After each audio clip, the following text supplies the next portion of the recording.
작년에 예루살렘 성지를 우리 성도님과 함께 이렇게 돌면서 전 세계에 있는 사람들이 이스라엘 땅을 찾아오는 그 순례자들이 참 어마어마하게 많다라는 것을 새삼 깨달았습니다. 조금만 늦으면은 몇백 명이 우리 앞에 서서 그 유적지를 들어갈 수 없고 기다려야 하고, 어떤 성전은 미사를 드리고 있어서 성전 안에 들어갈 수 없는 그런 것도 있었는데, 참 구약 시대에 있었던 그 유적뿐만 아니라 예수님 당시에 있었던 이 베데스다 연못을 새롭게 또 발굴이 돼서 그 연못이 엄청나게 크다라는 것을 이렇게 그림으로 보게 된 것도 있어요. 그런 유적지와 또 발굴되는 그 유물을 보면서 그 당시 사람들이 이루어 놓은 이 문화유산이 정말 대단하구나라는 것을 느꼈습니다. 그런 과거의 어떤 인간이 만들어 놓은 이런 여러 가지 이 유적지나 유물들을 보면서도 감탄하지만, 오늘날을 살고 있는 또 과학의 이 기술 발전이라는 것은 굉장하다는 느낌을 넘어 두려운 마음까지 들게 합니다. 소위 우리가 잘 아는 AI 시대가 되어서 모든 것이 인공지능이에요. 인공지능이 아니면 게임이 안 되는 겁니다. 여러분이 느끼든 느끼지 못하든 간에 인공지능의 유익을 우리가 지금 누리고 살잖아요. 모든 것이 인공지능의 이 유익을 누리는데, 물론 우리가 문화나 이런 과학기술이 발전하면 할수록 우리가 누리는 혜택이 참 많습니다. 근데 무서운 것도 있죠. 여러분이 들고 다니는 핸드폰이 무섭습니다. 무서운 걸 우리가 매일 들고 다닌다는 거예요. 우리 소위 영어로 알고리즘이라는, 여러분 들어보셨어요? 여러분이 무슨 노래를 좋아하고 어떤 것에 관심을 가지고 있고 또 어디를 다녀왔고 누구와 대화를 제일 많이 했고, 더 무서운 건요, 내가 그냥 무의식 중에 했던 단어를 얘가 알아들어서, 그렇죠? 우리가 SNS를 하면은 광고가 떠요. 여러분 무의식의 가운데 햄버거 그러면 맥도날드 광고가 뜬다고요. 그런 시대를 살아가고 있어요. 그뿐만 아닙니다. 인간의 수명도 100세 시대가 되었습니다. 앞으로 더 오래 살아갈 거라는 겁니다. 수명이 길어졌다라는 거예요. 과거에는 불임이었던 사람들이 의학의 도움으로 아기를 낳게 되는 시대가 되었어요. 병명도 모르고 세상을 떠나야 했던 많은 병들을 지금은 치료할 수 있게 되는 이 수명이 더욱 연장되었어요. 여러분, 우리 다 100세는 넘는다는 거예요. 할렐루야 안 하시는 건 이상하네. 우리 다 100세는 넘긴다는 겁니다. 여전히 빨리 하늘나라 가고 싶으신가? 100세는 넘긴대요. 지금 연세 드신 많은 우리 권사님도 여러분 100세 넘기세요. 네. 그러니 젊은 분들은 120, 30까지 살지 않겠어요? 생각해보면 끔찍합니다. 그런데 과학이 그렇게 발달하고 의학이 그렇게 기술이 좋아지고 하더라도 아직 인간이 정복하지 못한 것이 있어요. 그게 바로 죽음입니다. 아무리 과학기술이나 의학이 발달해도 사람이 죽는 문제는 아직도 해결이 안 됐다라는 거예요. 현대의학이 죽음을 연장할 수는 있지만 완전히 죽지 않게 하지는 못합니다. 그래서 아직도 사람이 죽을 확률, 사망률은 100%입니다. 이것을 비껴나갈 사람도 없고 피해갈 사람도 없어요. 사망률은 100%예요. 저 여러분도 언젠가는 이 세상을 떠난다는 겁니다. 그러므로 인간에게는 여전히 두 가지 과제가 남아 있어요. 첫 번째는 뭔가 하면 죽음 이후에 어떤 세계가 있는지 알지 못한다는 겁니다. 그러나 우리는 죽음 이후에 어떤 세계가 있는지 아나요? 모르나요? 알아요. 난 알아요예요. 알아요. 그게 바로 예수 그리스도의 부활 때문에 나는 안다, 믿는다라고 고백할 수 있는 거거든요. 근데 세상은 알지 못해요. 간혹 뭐 천국을 갔다 왔다, 어디를 갔다 왔다 그러잖아요. 여러분, 그 사람은 죽은 사람 아니에요. 잠다가 갔다 온 거예요. 몇 초 갔다 온 거거든요. 그걸 부활이라고 말하지 않습니다. 며칠 갔다 왔다, 뭐 몇 주 갔다 왔다, 그 깨어나야 그 사람이 뭐 부활이라고 말할 수 있지, 그냥 잠시 자는 중에 무엇을 보고 왔다, 그건 부활이 아닌 겁니다. 두 번째로 인간에게 남은 과제는 여전히 인생의 본질이 무엇인지 모른다는 겁니다. 우리는 태어나서 잘 먹고 잘 입고 좋은 집 살고 좋은 차 굴리면 그게 인간의 생애의 본질이라고 하는데, 여러분, 우리 믿는 사람, 부활의 신앙을 믿는 사람은 그게 우리의 본질이 아닙니다. 그렇죠? 그래서 오늘 설교의 제목이 부활 그 다음에예요. 부활 그 다음에. 지난주와 우리가 감격하고 기뻐했던 부활주일의 그 예배, 거기에서 끝나는 것이 아니라 부활하신 예수님과 함께 오늘도 일하시는 하나님과 함께 동행하는 삶을 살아야 하는 삶의 목적과 가치가 분명히 우리에게 있다라는 것을 믿는 것입니다. 근데 세상은 모릅니다. 성경은 예수님께서 죽음의 문제를 해결해 주셨다는 것을 보여주고 있어요.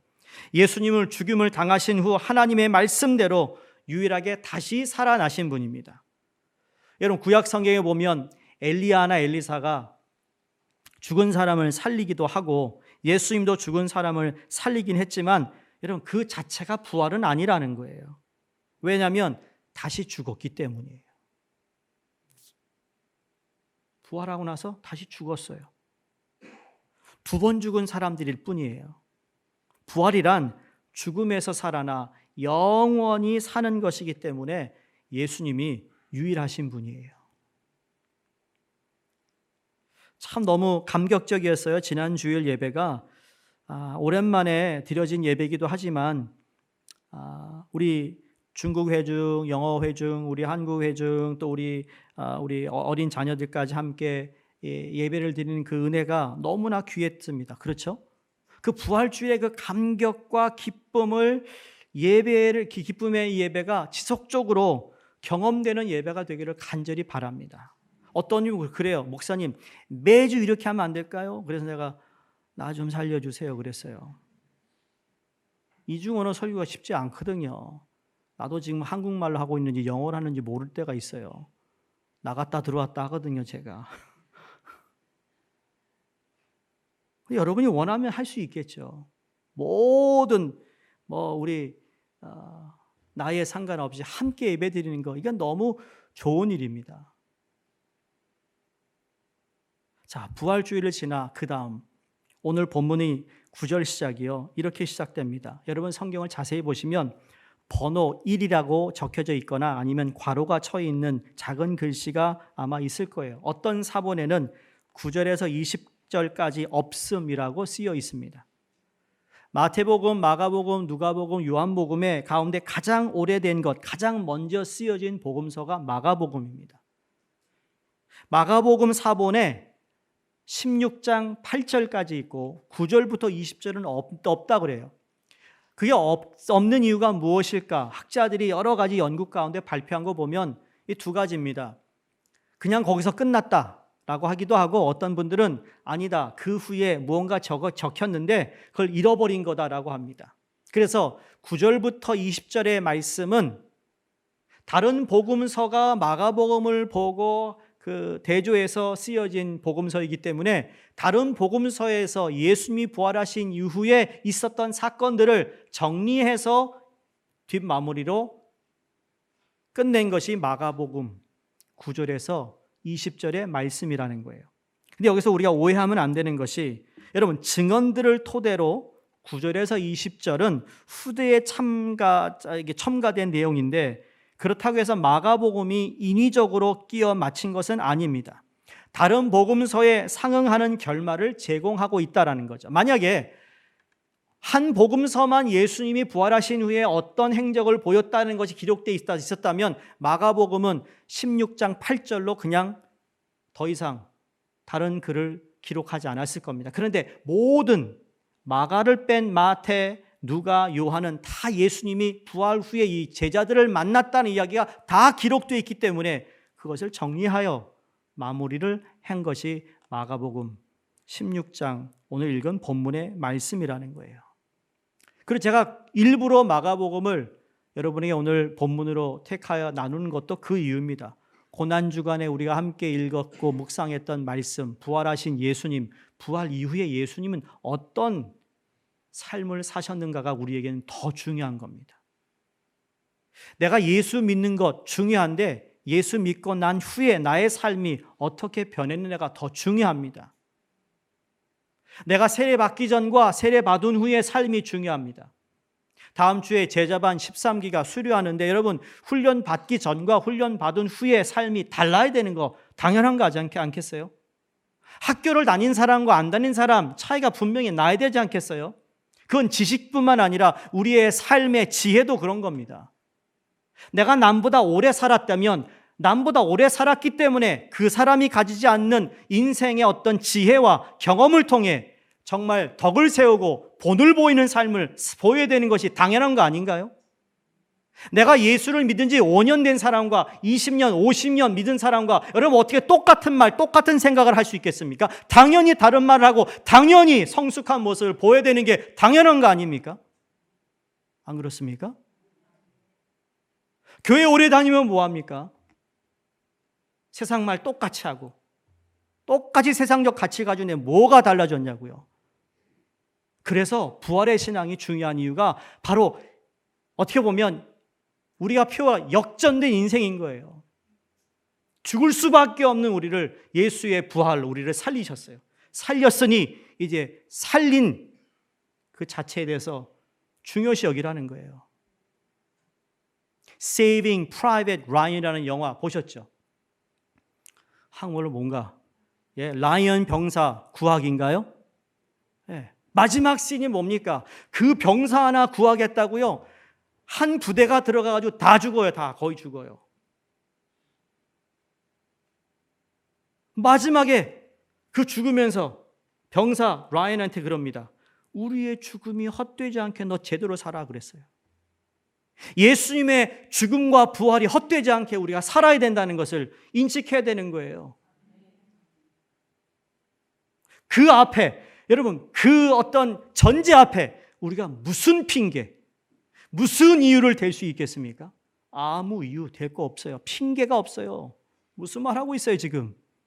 예수님이 어떻게 죽었는데, 왜 죽었는데 그 앞에 무슨 변명이 필요하냐고요? 아니요, 변명할 거 없고 핑계 댈 거 없어요. 내가 뭐 마음 아프다? 그것도 아무런 상관없는 거예요. So what? 내 존재 자체가 사라지는 판인데 내 존재가 다시 살아났는데 그따위에 뭐가 그렇게 중요하냐고요. 부활하신 예수님 두 가지 지위를 얻었어요. 첫 번째, 교회의 머리가 되셨습니다. 아멘입니까? 교회의 머리입니다. 교회의 머리는 목사가 아닙니다. 내가 그러잖아요. 목사는 목인 것 같다고. 다른 하나 온 세상의 통치자가 되신 겁니다. 통치자가 되신 예수님께서 부활하자마자 가장 먼저 하신 것이 무엇이에요? 믿는 자를 찾아 만났어요. 믿는 자를 만나는 일이었어요. 부활하시자마자 가라사대 큰 왕궁 세워져라 그러지 않았습니다. 그 왕궁 앞에 10,000명의 군사를 세워라 그러지 않았어요.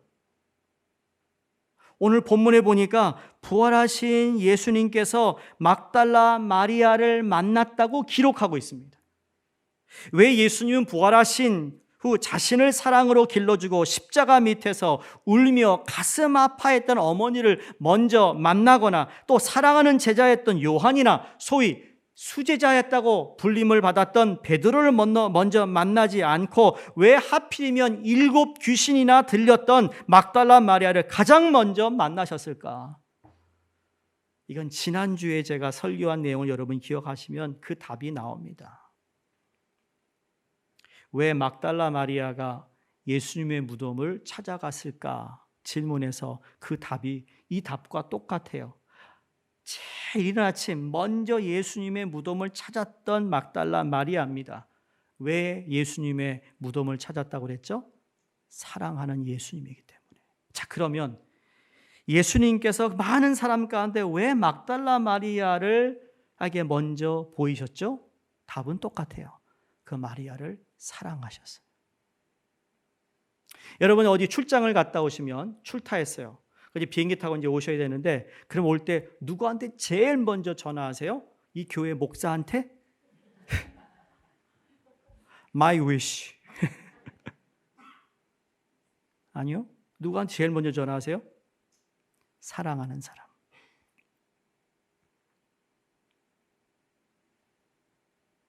똑같아요. 그래서 사랑은 원웨이가 아니라는 거예요. 물론 하나님 우리가 먼저 사랑을 보여주셨지만 그 사랑에 우리가 반응하는 거예요. 예배도 사랑의 반응. 우리의 삶에 하나님께 도와주시는 모든 것은 그 하나님의 사랑에 내가 갚을 길이 없어요. 그냥 그 하나님이 우리를 만나주시고 허락하시는 애 반응하는 거예요. 나도 사랑해요. 하나님 믿어요. 고마워요. 그런데 막달라 마리아의 사랑은 인간적으로 사랑한 사랑이 아니라 예수님을 주님으로 알아보고 믿음으로 따르면서 좋아하고 사랑했던 거예요. 전 이게 왜 중요한가 하면 우리 성도들, 우리 수종교회 우리 모든 성도님들이 우리가 서로 사랑하는 건 그 사람이 나한테 잘해주고 내가 잘해줘서 사랑은 여러분 그건 언젠가는 식어요. 언젠가는 그게 인간적인 사랑으로 변해버려요. 나는 그 사랑을 얘기하는 게 아니에요. 내가 이 사람을 사랑하게 된 건 주님의 사랑을 받은 사람들로서 주님이 그 중간에 항상 그 유기체가 될 수 있는 그 미들맨이 항상 계시다는 거죠. 그분 때문에 우리가 사랑하는 거예요. 아니 여러분 그거 잊어버리면 인간적인 사랑 때문에 그건 우리의 신앙이 잘못될 수 있어요. 정말 사랑한다면 여러분 그 예수님의 어머니가 얼마나 사랑했겠어요. 네, 그걸 뛰어넘어 예수님을 믿었고 따랐고 좋아했던 믿음으로 주님을 따랐던 여인을 주님이 사랑하셨다라는 거죠. 귀신이 7이나 들렸다면 얼마나 비참한 인생이겠습니까? 그런 자기를 고쳐주셨어요. 그러나 얼마나 예수님께 감사했고 얼마나 정성을 다해 섬겼겠어요. 예수님은 그러한 사람에게 부활하신 자신을 가장 먼저 보여주기를 기뻐하셨다. 이런 생각 해봐요. 절대로 여러분 오해하지 마시고 예수님이 재림하면 누구한테 제일 먼저 와야 할까요? 누가 가장 보고 싶을까요? 주님을 가장 사랑했던 사람. 그런 기대감이 있잖아요. 가슴이 술렁술렁거려요. 그 생각하면. 요새 말이에요. 뭐 한국의 트로트 가수라든지 뭐 아이돌 가수라든지 그 애들만 미친 게 아니더라고요.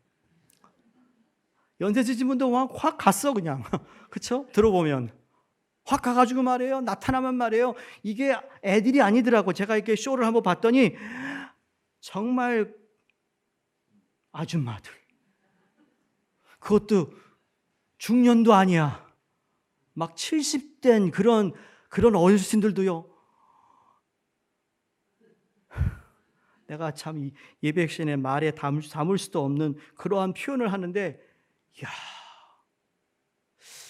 그 말을 들은 남편은 무슨 마음일까? 저런 마음, 저런 얘기를 하는 남편의 마음은 어떨까? 내가 두렵더라고요. 요거밖에 안 되나? 반대로 그럼 우리 주님은 우리가 주님을 매주 예배 드리는데 그 예배 드리러 나오는 주님을 향한 우리의 마음은 그 가수를 화면에서 보며 따라 부르는 그것처럼 주님을 맞이하며 주님을 만나는 기대감으로 예배를 드리나? 별 생각을 제가 다 했어요. 목사가. 우리 성도들은 어디 있을까? 정말 옛날 가수가 불렀던 가사처럼 뭐 마음이 찡하네요. 정말로예요. 정말.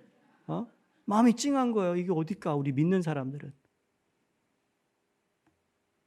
어떤 사람이 예수님을 가장 사랑하는 사람일까? 입으로 사랑합니다라고 고백도 필요하지만 주님의 말씀과 능력으로 가장 많이 변화된 사람이 아닐까 합니다. 변화된 사람이 주님을 사랑하게 돼 있어요. 이 막달라 마리아가 변했어요.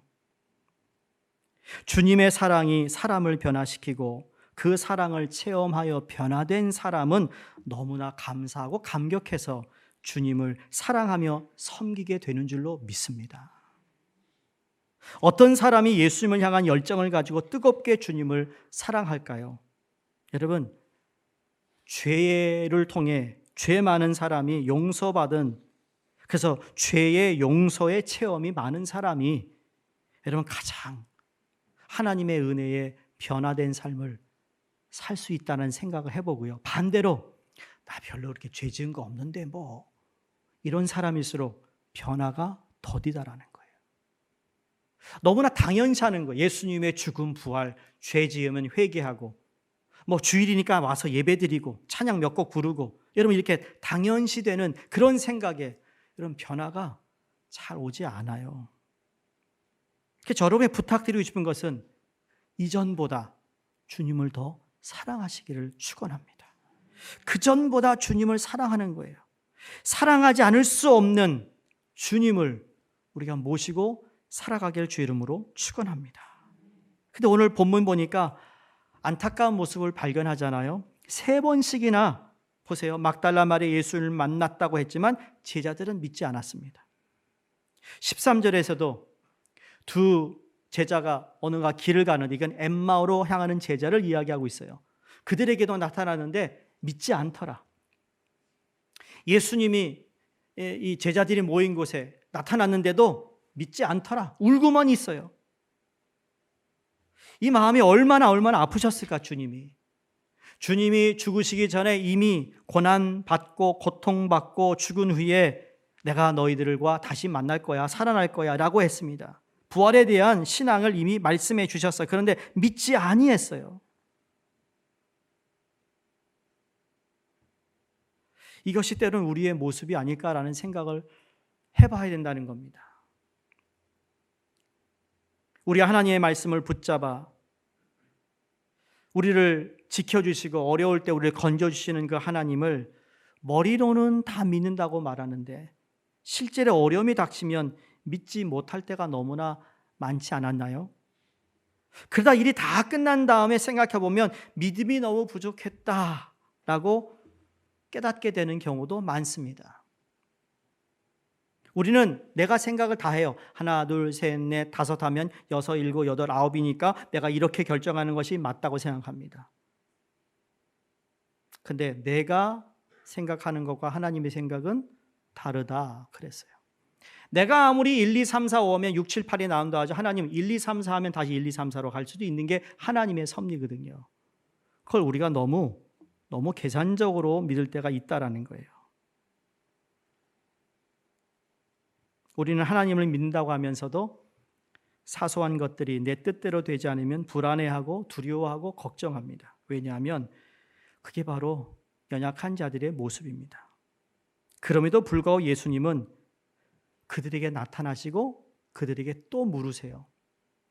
오늘 14절에 보시면 그 후에 11제자가 음식 먹을 때 예수께서 그들에게 나타나사 그들의 믿음 없는 것과 마음이 완악한 것을 꾸짖으시니, 여기 믿음 없는 것과 완악한 마음이에요. 자기가 살아난 것을 본 자들의 말을 믿지 아니함이로라.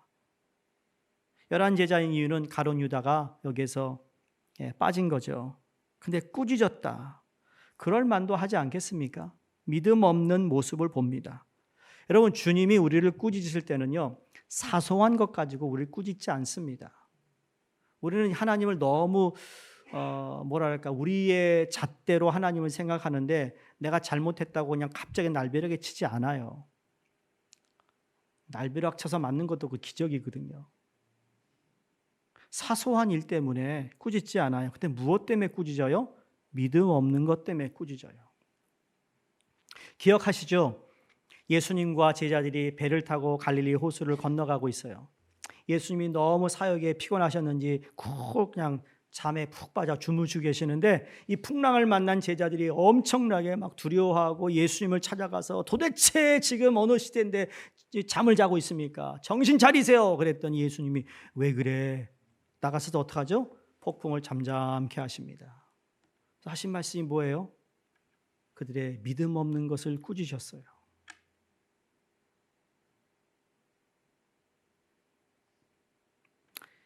주일학교에서 부른 찬양 가운데 이런 찬양이 있어요. 영어 찬양이에요. In Christ in my vessel, I can smile at the storm. 내가 율동까지 해야겠어요?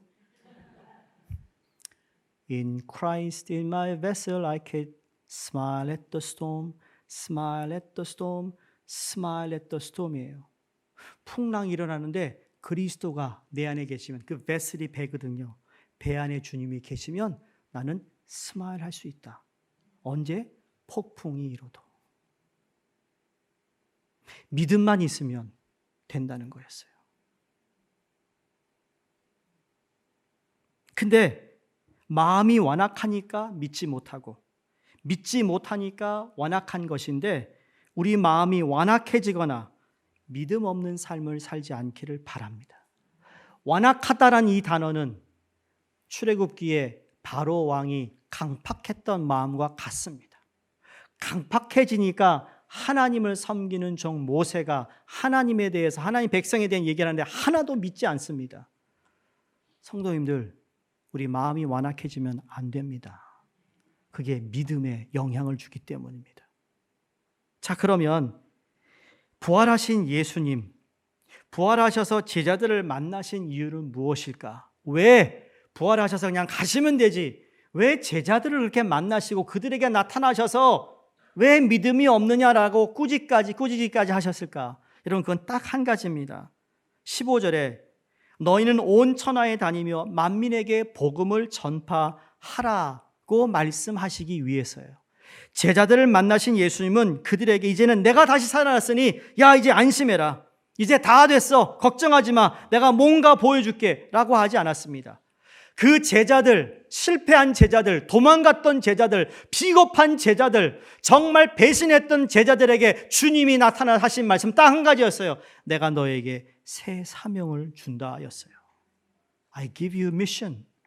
사명을 주는 거야, 사명. 네가 왜 이제 살아야 되는지, 왜 내가 부활하였는지, 내가 왜 너희에게 나타나서 이런 말을 하는지 이제 사명이 주어집니다. 온 천하에 다니며 만민에게 복음을 전파하라.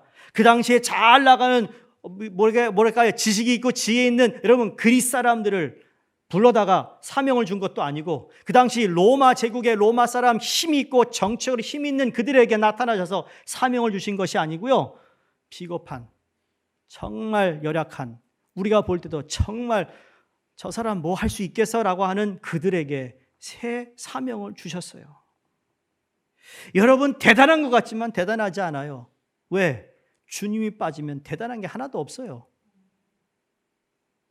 이 목사도 예수 빠지면 내가 은혜를 받고 있는 거죠. 예수님 때문에. 내가 목사가 아니면은 이 많은 성도들로 관심받고 사랑받고 기도해 줄 수 있을까? 나를 위해? 아니에요. 목사니까 그 감당하라고 여러분이 저를 위해 기도하는 거 아니겠어요? 우리 성도도 마찬가지라고요. 다 그걸 감당하기 위해 서로 기도하고 중보하는 거거든요. 왜 합니까? 예수님 때문에 하는 거예요. 그분이 우리에게 주신 사명을 감당하기 위해 온 천하에 다니며 모든 민족에게 복음을 전하라. 그것은 인간이 구원받을 수 있는 길은 오직 십자가밖에 없다라는 것을 우리는 믿기 때문에 이걸 전하는 거예요. 그렇게 복음을 전하는 자들에게 약속의 말씀을 하고 있습니다. 17절 18절에 믿는 자들에게는 이런 표적이 따르리니 곧 그들이 내 이름으로 귀신을 쫓아내며 새 방언을 말하며 뱀을 집어 올리며 무슨 독을 마실지라도 해를 받지 아니하며 병든 사람에게 손을 얹은즉 나으리라 하시더라. 우리가 전하는 복음에 강력한 능력이 있다는 것을 말씀합니다. 복음은 능력입니다. 무엇보다 사단의 세력을 무너뜨리는 능력이 있습니다. 오랫동안 사람들을 속박하고 미신으로 괴롭히던 사단의 이 왕국이 복음 때문에 무너지는 거예요. 복음 때문에. 로마가 왜 무너졌어요? 뭐 내부적으로 부패했다. 맞아요. 그런데 그것만 가지고는 무너지지 않아요.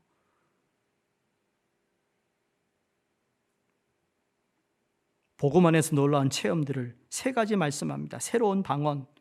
복음이 들어가면 평생 웃지 않던 사람이 웃게 됩니다. 평생 울지 않던 사람이 눈물 흘리게 됩니다. 마음이 치유가 되는 거죠. 뭐 뱀을 든다? 여러분 미쳤어요. 일부러 뱀을 드는 사람이 어디 있어요? 일부러 난 믿어. 뱀 잡아가지고 물어봐. 그런 사람 없잖아요. 그런 의미가 아니에요. 뱀이 물어도 하나님이 지키신다는 거예요.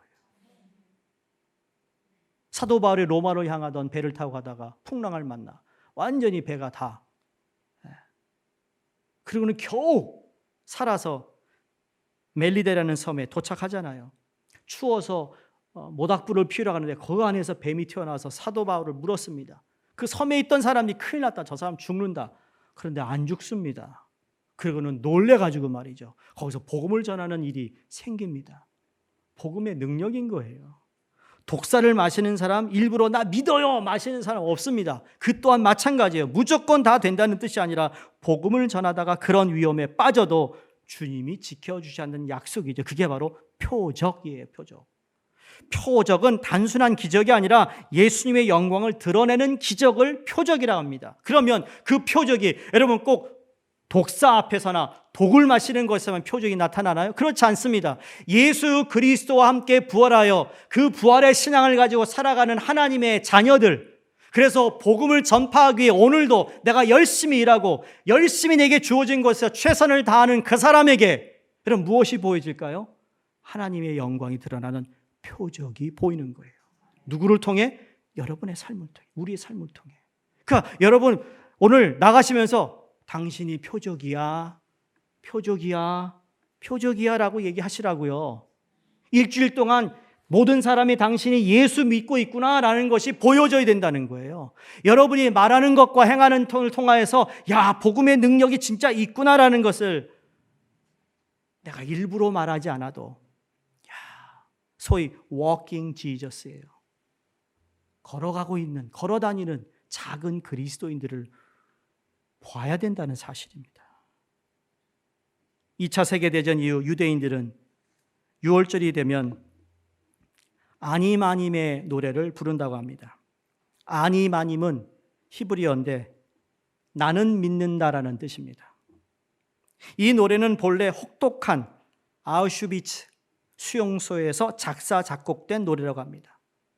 가사가 나는 믿는다. 나의 메시아가 나를 돕기 위해서 반드시 나를 찾아오리라는 사실을 믿는다. 그 가사가 그렇대요. 그런데 자기들은 자기의 동료들이 매일 아침 끌려나가서 비참하게 가스실에 불려나가는 모습을 보면서 그 다음 절 이렇게 불렀대요.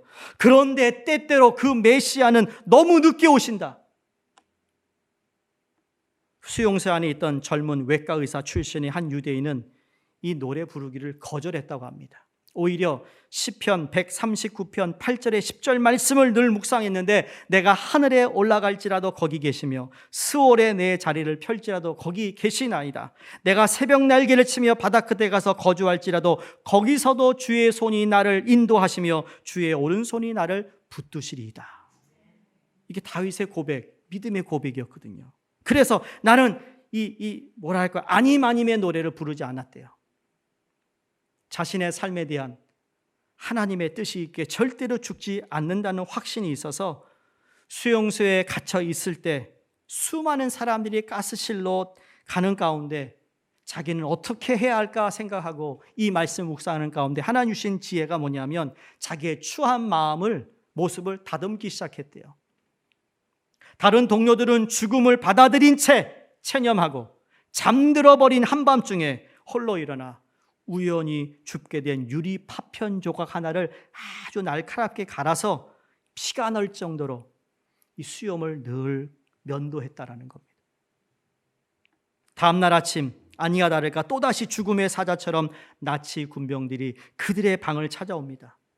나치 군병들은 수염 하나 없는 창백한 이 청년의 모습을 보고 차마 그를 죽음의 가스실로 데려가지 못하고 매번 다른 사람을 데리고 갔다라는 겁니다. 이유는 깨끗한 청년의 모습에서 이 청년의 삶의 강렬한 의지가 보였다라는 거예요.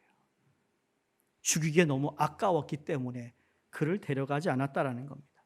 세월이 흘러 이제 전쟁이 끝나고 적은 수의 생존자들이 이제 그 수용소에서 풀려나오게 되었는데, 자신을 향해 활짝 열려있는 수용소의 문을 빠져나오면서 바로 이 아님의 노래를 이렇게 고쳐 불렀대요.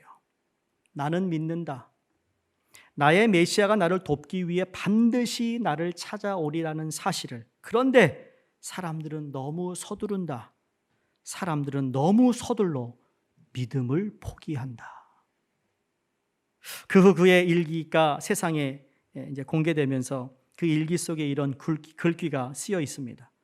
고통 속에서 죽음을 택하는 것은 가장 쉽고 가장 나태한 방법이다. 죽음은 이렇게 서두를 것이 못 된다. 죽음 앞에서 살아보려는 부활의 의지, 이것이 새로운 창조이다. 이제 죽었어. 체념하는 게 아니죠. 이제 안 돼. 체념하는 게 아니에요. 포기하는 게 아니라는 거죠. 오히려 그 죽음 앞에서 살아보려는 부활의 의지, 이것이 새로운 삶을 시작하게 한다는 것이었어요. 그래서 보니 스웨덴에 가가지고 병원을 차리고 가정을 이루고, 그리고 그 친척들을 불러놓고 이 가정만은 전혀 다른 아님의 영가를 불렀다라는 이야기입니다. 우리의 기도가 응답되지 않고 우리의 삶이 막혀 있을 때 사람들은 하나님을 원망하고 불평합니다. 그리고 의심하면서 하나님은 내 삶을 간섭하지 않으시는 걸까? 너무 더디 오신다. 그런 결론을 내리죠.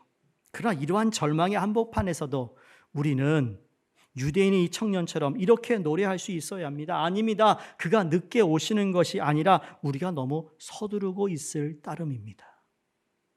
얼마나 우리는 내가 먼저 서둘러서 내가 먼저 결정하고 내가 먼저 결론을 지어서 이렇게 할 수밖에 없다 합니다. 그럴 때가 있죠. 보이지 않으니까, 답답하니까. 그런데 주님은 언젠가 이 청년을 도왔듯이 살렸듯이 우리를 살리시는 주님임을 믿습니다. 마가복음 끝은 이렇게 됩니다. 마가가 이렇게 이 기록을 하고 나서 어떻게 살았을까? 그의 생애는 어떻게 마쳤을까? 제가 좀 찾아봤어요. 천하에 다니며 만민의 복음을 전하라 하셨던 말씀에 마가는 어떻게 살았을까? 정말 복음을 전하는 삶을 살았더라고요. 이집트까지 갔어요.